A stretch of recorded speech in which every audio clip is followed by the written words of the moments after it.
Ir-Renju Unit jista' isalva barra mill-Unjoni Ewropea, imma jien minix il-kaptan adattat li nigwida lill-pajjiż f'dan il-perjodu. Kienet din ir-raġuni li ta' David Cameron meta ħabbar li se jirreżenja mill-kariga ta' Prim Ministru f'inqas minn siegħa wara li ħareġ ir-riżultat uffiċjali tar-Referendum għall-Brexit.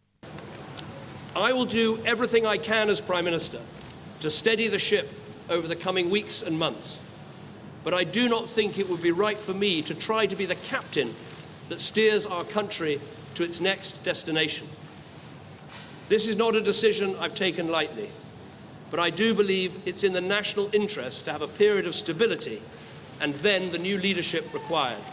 Cameron qal li l-kabinet tiegħu se jiltaqa' nhar it-Tnejn u li se jkompli għaddej b'ħidmietu għal 3 xhur li ġejjin. Huwa mistenni li d-deċiżjoni ta' min se joħodlu postu tittieħed s'Ottubru li ġej qabel il-Kungress tal-Partit Konservattiv. Din id-deċiżjoni ttieħdet minkejja li iktar minn 83 euroxettiku fil-grupp parlamentari tiegħu qalu li se jappoġġjaw f'kull eventwalità. Filwaqt li jirrispetta d-deċiżjoni ta' dan l-eżerċizzju demokratiku, Cameron stqarr li hu baqa' lejali lejn l-ideal tiegħu. I fought this campaign in the only way I know how, which is to say directly and passionately what I think and feel, head, heart and soul.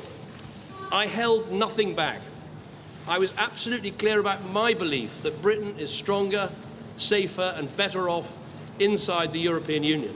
David Cameron appella l-għaqda fir-Renju Unit, b'mod speċjali fl-Irlanda ta' fuq u Wales, biex ikun assigurat li l-interessi tal-poplu Ingliż kollu ikunu protetti. Cameron għamilha ċara wkoll li dan ir-riżultat mhux se jħalli effetti immedjati. I would reassure those markets and investors that Britain's economy is fundamentally strong.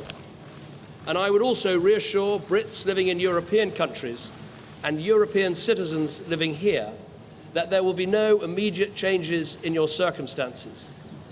There will be no initial change in the way our people can travel, in the way our goods can move, or the way our services can be sold. Cameron mistenni attendi l-Kunsill Ewropew biex jispjega d-deċiżjoni tiegħu u tal-poplu Ingliż il-mexxejja tal-Istati Membri.